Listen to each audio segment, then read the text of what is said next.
창조, 타락, 구속, 구속. 약속. 아, 약속, 네. 오, 약속. 완성. 네, 완성. 네. 성경은 완성. 창조, 타락, 구속의 구속. 완. 역사다라고 맞아. 이야기를 하는데 여기에 하나를 더 더해가지고 완성까지 넣어서 창조, 타락, 구속, 완성의 역사다라고 할 수 있습니다. 그런데 창조 이야기는 창세기 1장, 2장, 성경책 제일 앞에 두 장이죠. 앞에 두 장인 창세기 1장, 2장에 집중되어 있고 완성 이야기는 마지막 두 장인 요한계시록 21장부터 22장까지에 집중이 되어 있어요. 창세기 3장에서 타락을 하게 되고 그 이후에 요한계시록 20장까지는 그 타락해서 잃어버린 것을 원상복구하는 바로 구속 이야기입니다. 그래서 성경 전체 4장 빼고 나머지가 다 타락한 걸 구속하는 이야기니까 성경은 한마디로 구속사라고 해도 되겠죠. 구속사를 다른 말로 표현하면 구원입니다. 구속은 구원이라고 할 수 있어요. 그러니까 하나님께서 구원하신 역사라고 할 수 있겠죠. 그러니까 구원이 뭔지만 우리가 정확하게 정리를 해도 예, 성경 전체를 우리가 균형 잡히게 배울 수 있는 것 같아요. 성경의 주제는 하나님의 나라고 성경의 내용은 예수 그리스도이시죠. 그래서 성경의 역사를 보면은 창세기부터 처음부터 두 길이 나와요. 두 길. 두 길. 그래서 이 두 길이 있는데 하나는 마지막 완성 때 축복, 약속인 구원의 길이라고 하나면 또 하나는 어떤 경고, 멸망, 심판이 있는 길이라고 할 수 있겠죠. 그 가운데에 우리가 잘 아는 십자가 사건이 있는 거예요. 십자가. 아마 이제 강의를 통해서 많이 들어보셨겠지만 십자가가 얼마나 중요합니까? 십자가가 중요하기 때문에 뭐 십자가를 목걸이로 하고 다니고 귀걸이로 하고 다니고 또 문신으로 새기기도 하고요. 개인적으로는. 또 교회적으로는 십자가가 중요하니까 첨탑 위에 십자가를 세우고 또 교단별로 차이는 있겠지만 저희 교단에서는 또 십자가를 또 강대상 한가운데 딱 이렇게 붙여놓기도 하고 십자가가 굉장히 중요하잖아요. 그럼 십자가가 왜 중요할까요? 역사 가운데도 딱 가운데가 있으니까 엄청 중요한 것 같잖아요. 십자가. 십자가. 우리가 십자가를 딱 떠올리면 예수 그리스도의 십자가 보혈, 보혈의 은혜 또는 보혈의 공로, 우리의 죄의 용서, 이게 딱 떠올라요. 공식적으로. 우리가 그렇게 배워왔기 때문에요. 그런데 성경적으로 보면은 예, 예수 그리스도의 십자가는 단지 우리 어떤 죄를 용서해 주는 그런 십자가의 의미만은 아니라는 거죠. 훨씬 더 중요한 의미가 있어요. 이 십자가를 중심으로 예, 앞쪽, 앞쪽을 우리는 옛 언약이라 그래가지고 구약, 또 뒤쪽을 새 언약이라 그래가지고 신약이라고 불러요. 그리고 구약의 핵심은 제사장 나라 이야기고 신약의 핵심은 하나님 나라 이야기입니다. 네. 힌트를 드렸죠. 그럼 십자가는 어떤 의미예요? 십자가? 십자가는 그냥 예수님이, 어, 우리를 사랑하셔가지고, 이 땅에 오셔가지고, 우리 죄를 용서하기 위해서 이 십자가에 못 박혀서, 하나님 나라의 시작이죠. 아, 그렇죠. 하나님 나라의 시작. 너무 탁월한 대답이었어요. 제가 방금 얘기 드렸던 그런 어떤 죄를 용서해 주시는 분, 요거는 유아유치부. 유아유치부에서 저희 그렇게 가르치고 있거든요. 근데 이제 우리 정용석 목사님, 하나님 나라의 시작이다. 이 신학생들 정도 수준 돼야지 대답할 수 있을 것 같아요. 네. 예수님의 십자가는요, 새 언약의 십자가예요. 새 언약. 그러니까 예수님이 십자가에서 다 이루었다 하심으로 새 언약이 체결이 돼요. 새 음, 언약. 새 언약이 체결됐다는 거는 새 음, 언약 이전에 언약이 있었다는 뜻이죠. 그 언약이 언제 있었어요? 바로 이스라엘 백성들이 출애굽해가지고 시내 산에서 세웠던 언약입니다. 시내 산 언약이라고도 부르죠. 이 시내 산 언약이 원래는 언약이었어요. 그런데 십자가 새로운 언약이 생기니까 얘가 옛 언약이 된 겁니다. 그래서 이 신해상 언약을 기초로 한 예, 구약 전체 이야기, 이 제사장 나라를 세워가는 이 이야기가 구약이 된 거예요. 그래서 구약의 핵심은 하나님께서 아브라함을 택하셔서 아브라함을 큰 민족 이스라엘 삼으시고 이스라엘을 통해서 제사장 나라를 세우시는 이야기들입니다. 사실 하나님께서는 아브라함을 처음 부르셨을 때부터 내가 너로 큰 민족을 이루게 하고 너에게 많은 자손들을 줄 뿐 아니라 뭐라고 하셨냐면 너를 복의 근원, 한마디로 얘기하면 복덩어리, 복받는 예, 바로 제사장 나라라는 의미예요. 그게 복덩어리. 네가 제사장 나라가 돼가지고 너를 축복하는 자에겐 내가 축복하고 너를 저주하는 자, 너를 대적하는 자는 내가 저주하겠다. 라고 약속을 해주세요. 예, 그리고 약 500년이 흘러서 이스라엘 백성들은 출애굽하게 되죠. 그러면서 큰 민족이 돼요. 그리고 나중에 여호수아 때 가나안 땅을 정복함으로 땅을 얻고 드디어 나라를 세우게 되죠. 그런데 제사장 나라의 스피릿으로 오래 가지 못하고 하나님이 예, 싫어하셨던 왕정 500년의 길이 열리면서 꼬이게 돼요. 그러면서 하나님께 계속 선지자들을 보내셔서 다시 신의 산 언약, 제사장 나라로 돌아와라, 돌아와라 하신 이야기가 선지서들이고 말을 안 들어서 계속해서 선지자를 보냈다. 그래서 구약이 두꺼워졌다. 근데 나중에 말라기 때 하나님께서 기가 막혀가지고 말문이 막히셨다. 그래서 신구약 중간에서 400년 있는 거 아니겠어요?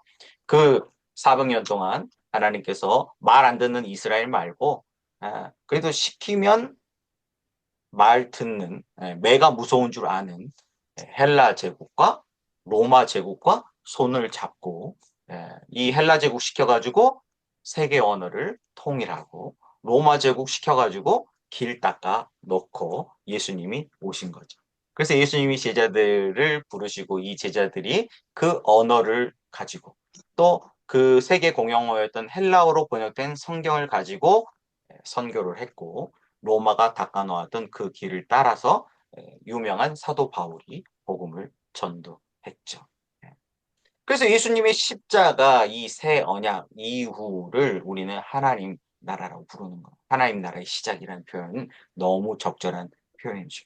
그래서 우리는 이제 예수님의 십자가 하면은 죄사함 이게 먼저 떠오르면 안 돼요. 그럼 유아 유추부 수준으로 돼버리는 거예요. 예수님의 십자가 딱 하면 새 언약이 떠올라야 합니다. 예. 그래서 하나님의 약속, sonship과 kingship. 하나님은 이 구속사, 이 구속사를 우리에게 맡기시고, 다른 말로 하면 하나님 나라죠. 하나님 나라를 맡기시고, 이 하나님의 나라를 세워갈 수 있도록 이 sonship과 kingship. 창세기 1장으로 보면 생육, 번성, 충만의 복과 정복, 다스림의 복을 우리에게 주십니다. 자, 그럼 이제 출애굽기 이야기를 해보죠. 출애굽기는 어떤 책입니까? 출애굽기는 구원에 관한 책이에요. 구원의 책. 우리가 앞에서 살펴본 것처럼 성경 전체가 1189장인데 그중에 4장 뺀 1185장, 99.99997%가 다 구속사, 구원에 관한 이야기라는 거. 그러니까 우리가 구원이 뭔지만 확실하게 정리를 해도 성경을 읽는데 훨씬 수월해지겠죠. 아멘. 그럼 출애굽기가 말하는 구원이 뭘까요? 구원에는 세 가지 시제가 있대요. 세 가지 시제. 시작이 있고, 과정이 있고, 과정 있고, 완성이 있다는 완성. 거. 신학교에서 많이 들어보셨을 거예요. 시작을 칭의라고 의, 하고, 과정을 성, 성화라고 하고, 완성을 영. 영화라고 할 수 있습니다. 그런데 칭의, 예수 그리스도를 믿음으로 구원받는다라고 하는 데는 다 동의해요. 그런데 구원받은 이후에, 그러니까 칭의 이후에죠. 칭의, 의롭게 칭함을 받은 신분의 변화라고 하는데, 신분의 변화 이후에 우리는 구체적인 스텝 바이 스텝의 어떤 매뉴얼을 따라 구체적으로 성화되어 가는가라고 하는 그 매뉴얼이 없다는 거예요. 거의 없다고 봐요. 그게 문제라는 거예요. 성화에 대해서 다 각자 자기만의 뭔가 있어요. 뭔가 네. 근데 이제 그게 좀 아쉬운 거죠. 그래서 뭔가, 좋은 모델, 좋은 어떤 모델, 매뉴얼을 따라가면 우리도 좀 더 성공할 수 있지 않을까. 이건 세상적인 성공을 의미하는 건 아닙니다. 하나님의 구원 경영을 따라서 하나님께서 약속하신 그런 기업을 얻는, 예, 그런 약속을 우리가 그냥 보고 좋아만 하는 것이 아니고 그림의 떡처럼 그런 게 아니고 내가 그것을 직접 맛보고 씹고 뜯고 맛보고 즐기고 내가 누릴 수 있는 예, 그런 실제적인 성화 그리고 마지막 완성인 영화까지 나아갈 수 있지 않을까 싶어요. 출애굽기는 왜 출애굽기가 좋냐? 출애굽기는 분량으로 봤을 때 출애굽기는 40장까지 있는데 1장부터 12장까지는 우리가 어떻게 의롭게 되는지 칭의에 대한 이야기예요. 그래서 분량으로 보면 약 30%가 우리가 어떻게 칭의, 그러니까 우리가 흔히 사용하는 말로 하자면 어떻게 구원받느냐, 어떻게 구원받느냐에 대한 이야기가 30%. 그리고 13장부터 40장까지가 구원받은 이후에 하나님께서 어떤 계획을 가지고 어떤 구원 경영을 가지고 우리를 경영해 가시는가? 어떻게 우리를 성장시키시려고, 우리를 어떻게 성숙시키시려고 이끌어 가시는가 하는 그 성화에 대한 이야기가 무려 70% 정도 분량을 차지하고 있다는 거예요. 그러니까 신학적으로 이렇다 저렇다. 물론 신학이 우리가 잘 정립이 되어 있다면은 괜찮을 텐데 이 성화에 대한 부분이 그런 부분이 없기 때문에 우리가 이 신학의 기초가 될 수 있는 성경 말씀 중에서 또 우리가 이 그림원으로 되어 있는 이 출애굽기를 선택해서 또 이 출애굽기는 이 구원으로 끝나는 게 아니고 구원받은 이후에 어떻게 살아가는지에 대한 내용이 더 자세하게 기록되어 있으니까 이 출애굽기를 통해서 구원이 무엇인지 그러니까 이제 우리는 구원 딱 들으면 이게 이 구원이 지금 시작, 칭의를 말하는 구원인지 아니면 과정, 성화를 말하는 구원인지 또는 영화, 완성을 말하는 구원인지 구분할 수 있어야 되겠죠. 성경은 그냥 다 구원이라고 돼 있어요. 그런데 이 구원이 어떤 구원인지 우리가 구별할 수 있다면 성경을 훨씬 더 우리가 치우치지 않게 읽을 수 있을 것 같아요. 출애굽기는 이처럼 하나님의 구원 과정, 곧 하나님의 구원 경영을 우리에게 가르쳐주는 중요한 책입니다. 출애굽기의 중심 구절은 출애굽기 3장 7절, 8절 말씀이죠. 한번 같이 읽어볼까요? 시작! 여호와께서 이르시되 여호와께서 이르시되 내가 내가 애굽에 애굽에 있는 있는 내 내 백성의 백성의 고통을 고통을 보고 분명히 보고 그들이 그들의 그들의 감독자로 말미암아 말미암아 부르짖음을 부르짖음을 듣고 그 그 근심을 근심을 알고 알고 내가 내가 내려가서 내려가서 그들을 애굽인의 그들을 손에서 애굽인의 손에서 건져내고 건져내고 그들을 그 그들을 땅에서 그 땅에서 인도하여 인도하여 아름답고 광대한 아름답고 광대한 젖 땅, 꿀이 흐르는 땅, 너가 곧 꿀이 흐르는 가나안 땅, 곧 족속, 가나안 헷 족속, 헷 족속, 족속, 아모리 족속, 브리스 족속 족속, 히위 에 족속, 여부스 족속 지방에 데려가려 데려가려 하노라. 하노라. 아멘. 네, 네. 이 본문 말씀은요, 하나님께서 이제 모세를 부르시는 장면이죠. 예. 모세가 이드로 장인의 양떼를 치고 있을 때였죠. 그때 하나님께서 이 가시떨기에 불이 붙었는데 타질 않는 거예요. 그 가운데 그래가지고 모세가 너무 깜짝 놀래가지고 가까이 가는데 네가 선 땅은 거룩한 곳이니 내 발에서 신을 벗어라 그러시면서 내가 너를 앞으로 불러가지고 내가 이렇게 할 거야라고 큰 그림을 그려주세요. 모세에게. 마치 영화의 예고편처럼 앞으로 내가 너를 불러가지고 이런 일을 할 거다라고 말씀하시는 장면의 두 구절입니다. 그러니까 앞으로 하나님께서 모세를 통해서 이렇게 하시겠다고 보여준 거예요. 이 본문, 이 중심 구절에는 7개의 주요 동사가 나옵니다. 7개의 주요 동사. 빨간색이죠. 보고, 듣고, 알고, 내려가서 건져내고, 인도하여 데려가려 하는. 우리는 이 7개의 주요 동사를 가지고 40장이나 되는 출애굽기를 한눈에 볼 수 있도록 큰 그림으로, 구조도로 정리를 해보려고 합니다. 1장, 2장은 보고 듣고, 그것도 안 3장부터 11장은 내려가서. 내려가서, 12장은 건져내고, 13장부터 24장은 인도, 인도하여 25장부터 40장은 데려가려 인도하여 하노라. 하노라. 그런데 인도하여는 3가지 장소로 3단계로 인도하세요. 첫 번째 장소는 홍해였죠. 13, 14장입니다. 두 번째 장소는 광야였습니다. 15장부터 18장. 그리고 시내산으로 옮겨가죠. 19장부터 24장입니다. 그럼 각 장의 핵심 키워드를 살펴보도록 하겠습니다.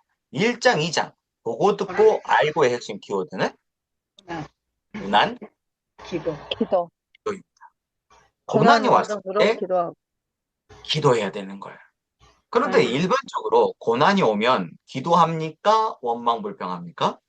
원망불평해요. 원망불평하게 되죠. 어려움이 찾아오면 저절로 원망불평이 돼요.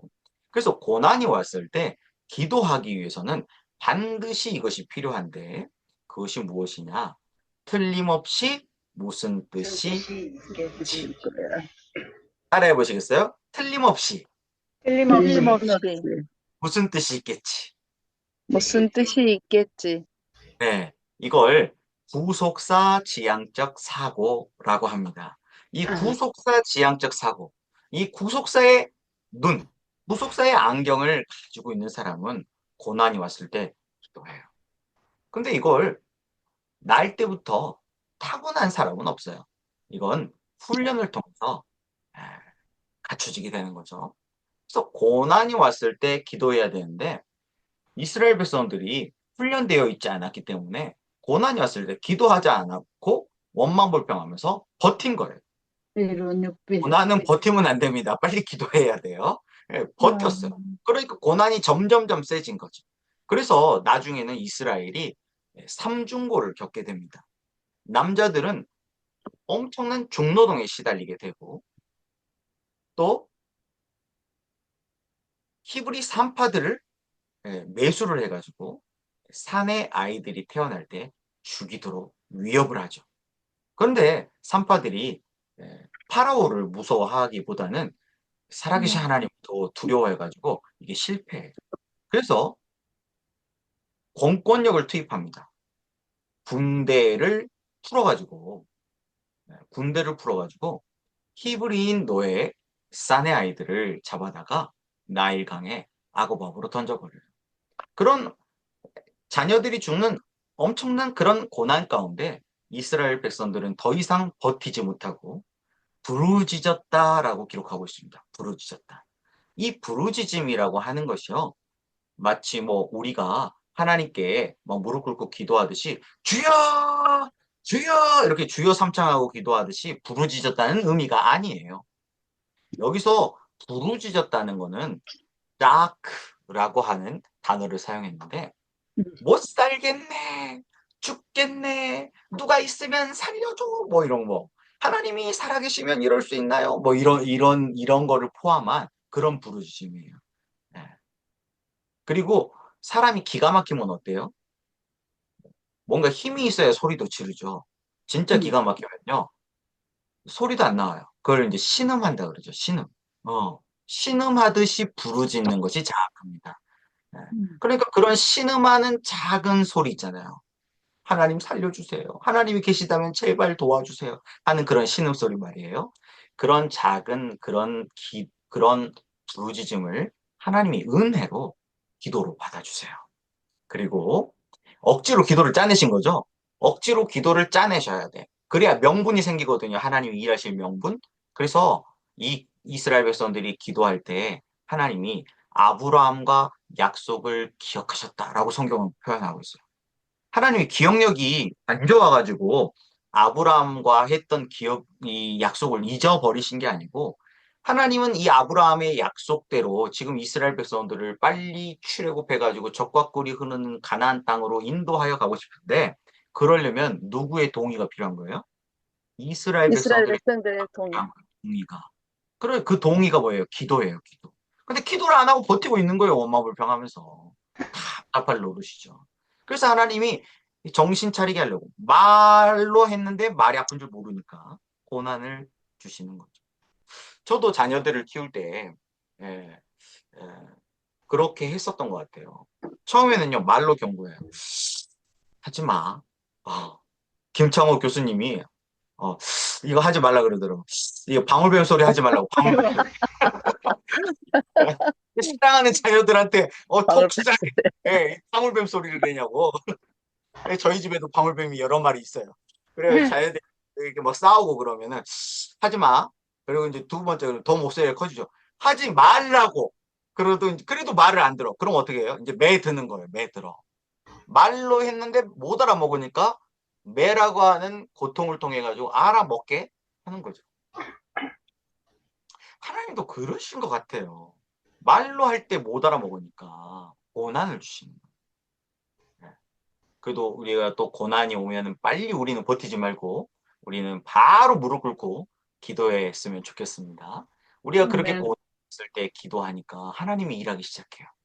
그래서 아멘. 하나님께서 내려오십니다. 3장부터 11장 내려와서의 핵심 키워드는 은혜예요.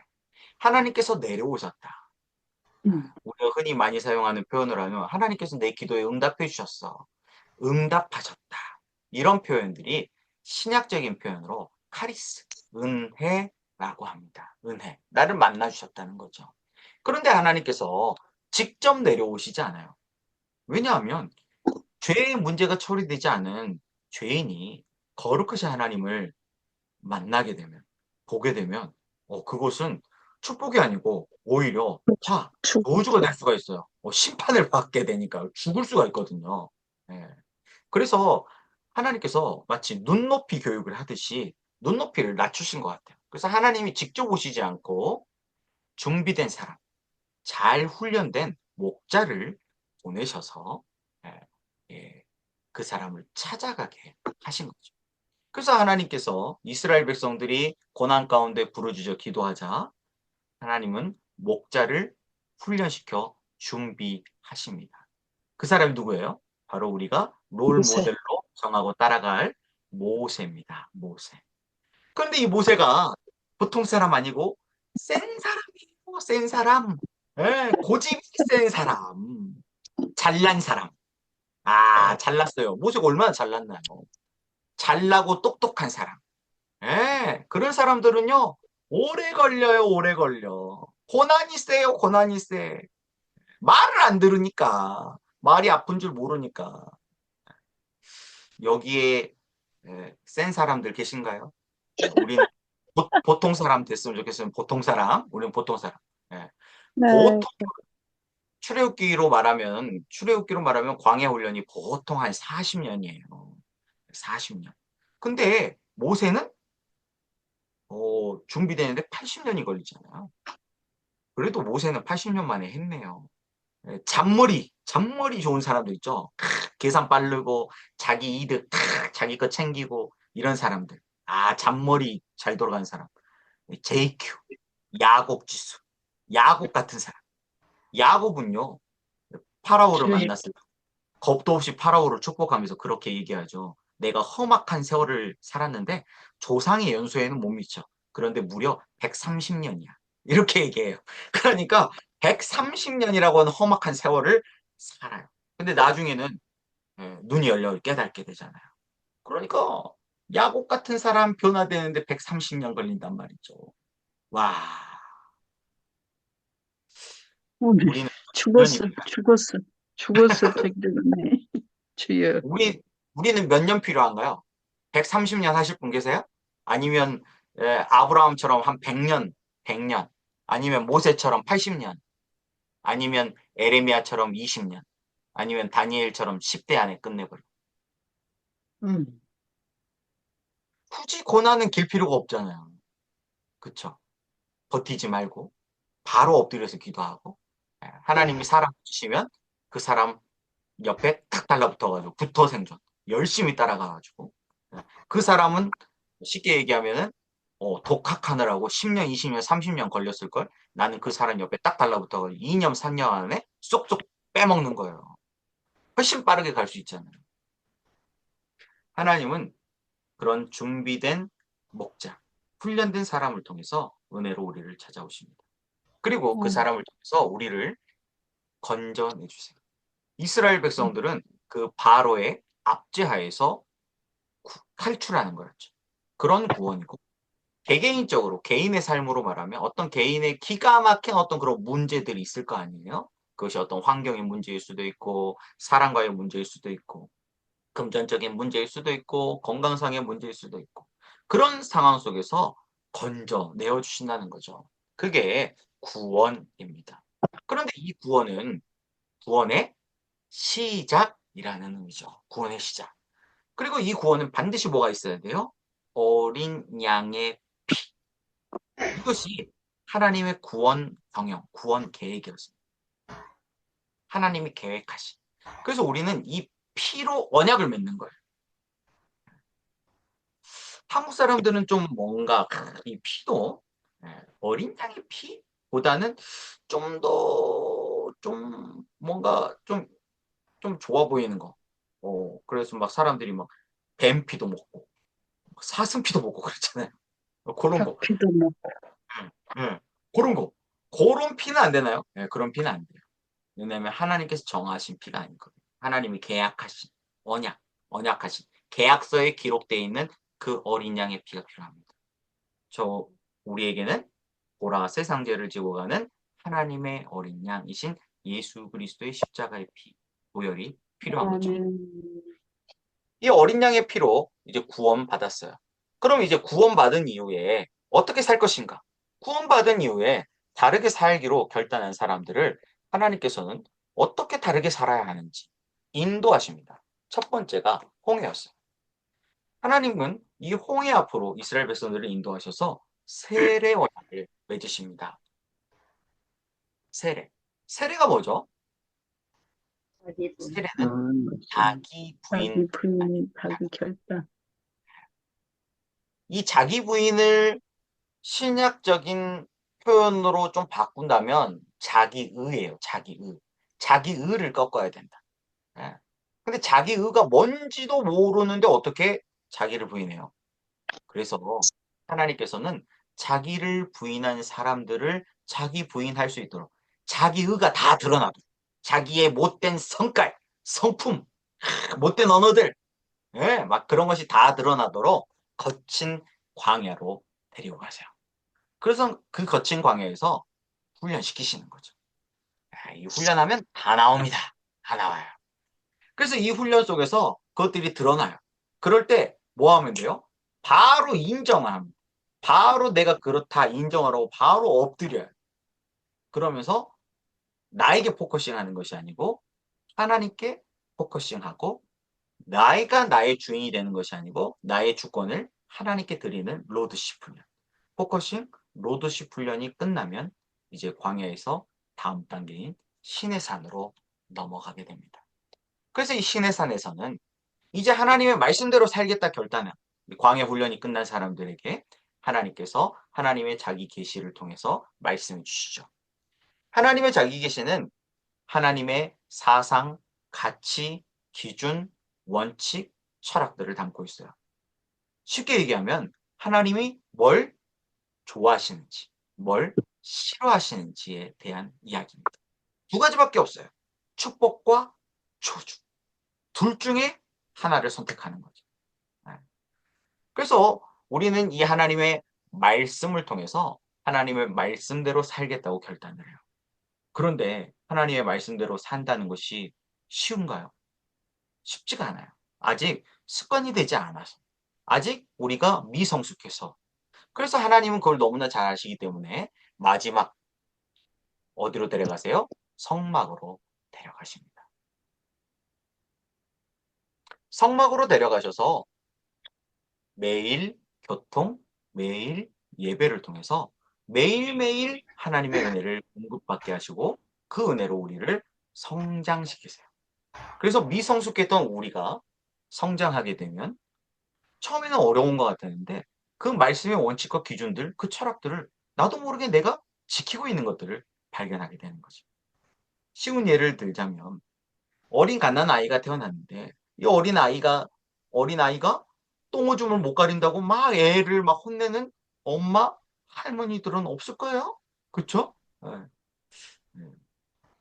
제가 이렇게 주변에서 살펴보면은 어이구 잘 먹고 잘 산다고 엄청 좋아하더라고요. 금방 음. 기저귀 갈아 또 쌌어. 근데 막 좋아해, 막 기뻐해. 예. 안 힘든가 봐. 예. 그런데 그 어린 아이들이요, 좀 자라봐요. 그러면 알아서 화장실은 다 가리게 되잖아요.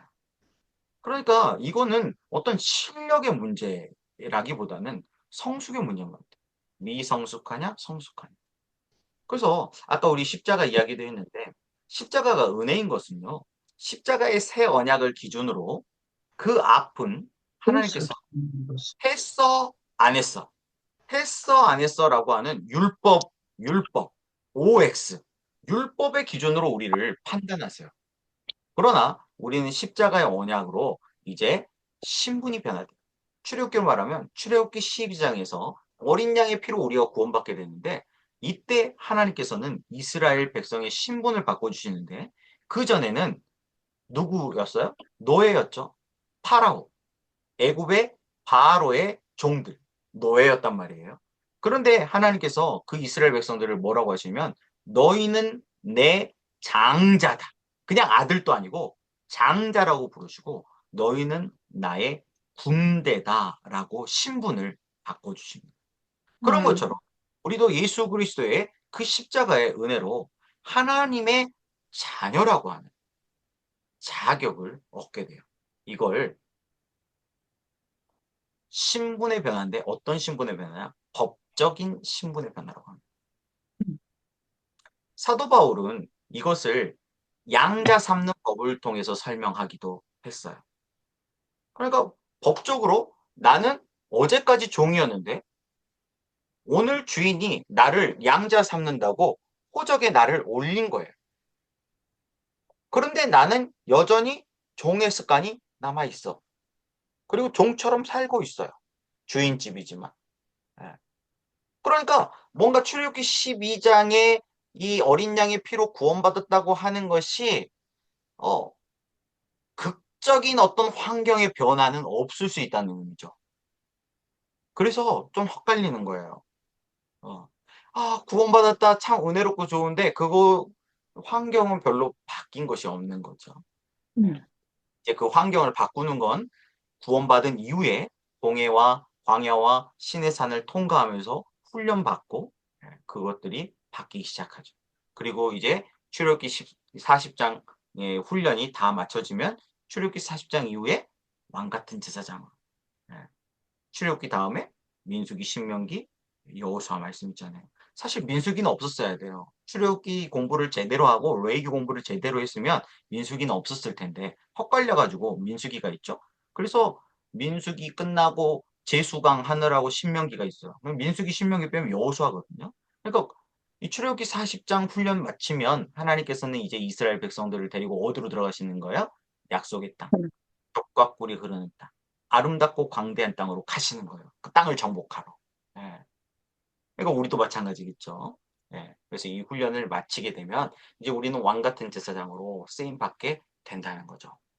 자, 출애굽기를 오늘 이제 처음 듣는 분들은 다른 거 다 잊어버리셔도 이 두 가지만 기억해 주시면 좋겠어요. 1장부터 11장까지는 은혜, 은혜라고 한다. 그래서 은혜를 강조할 때 하나님께서 전적으로 다 해주시는 거예요. 마치 어린아이는 엄마 아빠가 다 해주는 것처럼. 예. 아직 미숙하니까 엄마 아빠가 다 해줘. 그럴 때 하나님을 전능하신 하나님이라고 표현합니다. 예. 전능하신 표현, 하나님이라는 표현이 계속 반복되어 나올 거예요. 그래서 우리는 이 은혜를 기호로 내려오는 화살표, 내려오는 화살표라고 표시하도록 하겠습니다. 이제 앞으로 내려오는 화살표 하면 은혜라고 네. 생각하시면 돼요. 은혜. 음. 그리고 12장부터 40장까지는 우리의 올라가는 믿음, 우리의 응답. 믿음의 응답을 의미합니다. 예, 이건 상호 교통하는 거죠. 하나님이 하나 해주면 우리도 뭔가 하나 해. 예, 서로 주고받는 게 있어. 이걸 인격적이다 그래요. 그래서 이 인격적인 하나님을 표현할 때 여호와 하나님, 야훼 하나님이라는 표현을 사용합니다. 그래서 믿음의 응답이니까 이것은 올라가는 화살표라고 표기하도록 하겠습니다. 자, 이제 우리는 두 가지는 정리가 됐어요. 은혜, 내려온 화살표. 하나님이 먼저 은혜로 찾아오셨다. 예, 하나님이 은혜로 찾아오셨는데 그 은혜를 내가 누리기 위해서는 뭐가 필요하다? 나의 응답하는 거. 네? 믿음으로. 응답이 필요하다. 믿음으로. 그런데 출애굽기 12장도 믿음, 출애굽기 13, 14장도 믿음, 출애굽기 15장, 18장도 믿음, 19장부터 24장도 믿음, 25장부터 40장 성막에서 이것도 믿음이라고 성경은 그냥 믿음이라고 한다는 거예요. 그런데 그 믿음이 차이가 있어요, 없어요? 있어요. 있죠. 출애굽기 12장 수준의 믿음이 더 커요? 출애굽기 25장, 40장 수준의 믿음이 더 커요? 20장, 40장. 그렇죠. 성막 수준의 믿음이 훨씬 더 25장. 성숙한 믿음이죠. 그래서 이걸 구별할 수 있으면 성경을 읽을 때 지금 믿음인데 이 믿음이 어떤 믿음인지 하나님이 정말. 은혜 받으라고 하는데 이 은혜 받으라고 하는 게 어떤 수준의 지금 은혜를 받으려고 하시는 건지 그럼 우리가 응답할 수 있잖아요. 훨씬 더 구체적으로 그냥 기도합시다가 아니고 지금 권사님, 집사님, 목사님을 보니까 지금 목사님 지금 여기 요 부분인 것 같아요. 요 부분에서 넘어가려면 출애굽기를 보니까 이런 원칙들이 있던데요. 뭘 적용할 수 있을까요? 네. 이렇게 도와줄 수 있으면 얼마나 좋을까요? 자, 그래서 하나님은 은혜로 찾아오시고 우리는 믿음의 응답으로 나아갑니다. 하나님께서 우리를 구원하신 목적은 단지 예수 천당불신지요. 죽어서 좋은 곳 가자 라고 부르신 것이 아니고 단지 죄사함의 문제, 죄의 어떤 저주의 문제, 심판의 문제 때문만이 아니고 우리를 구원받아서, 구원이 시작이죠. 칭의, 구원받고 성화, 과정, 훈련받아서 하나님의 영화로운 그 구원의 완성, 구속사, 하나님 나라를 위해서 쓰임받는 왕 같은 제사장으로 부르셨다는 사실이에요. 자, 제가 13쪽에 사파를 읽어드릴게요. 인디언 사람들에게 전해 내려오는 민화 가운데 독수리와 닭에 대한 이야기가 있습니다. 어느 날 모험을 좋아하는 한 소년이 산에서 독수리 알을 하나 발견하여 가져다가 암탉이 알을 품을 때 살짝 집어넣었습니다. 드디어 병아리도 독수리도 알에서 깨어났습니다. 독수리 새끼는 자기가 병아리인 줄 알고 안 나오는 목소리로 삐약삐약 흉내를 내면서 따라다녔습니다. 병아리처럼 움직이고 행동하며 같이 무리지어서 지냈습니다.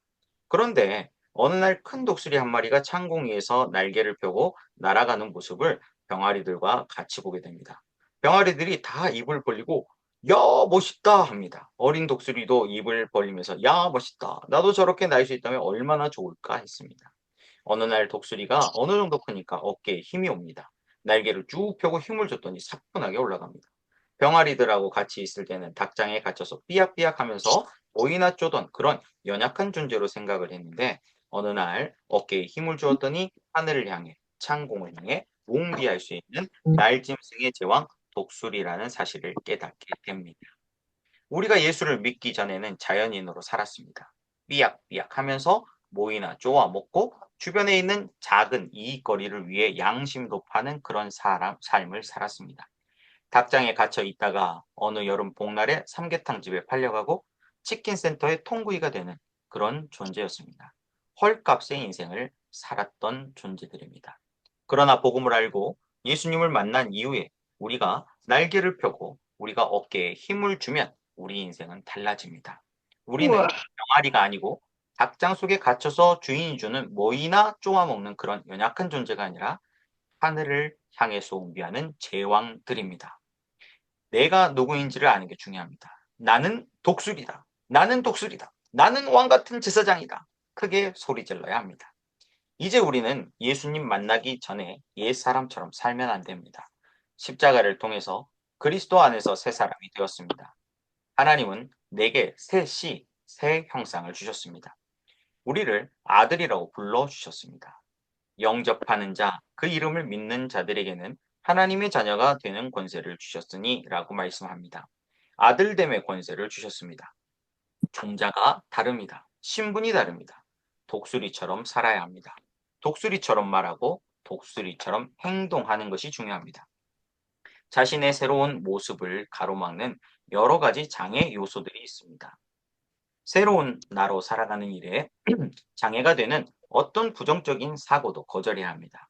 더 이상 땅에서 먹이를 구하기 위해 땅만 찾아 헤매는 병아리 같은 삶이 아니라 푸른 창공을 나는 독수리로 살아야 합니다. 새 사람의 신분에 걸맞게 살아야 합니다. 구원받은 이후 우리는 어떤 삶을 살아야 합니까?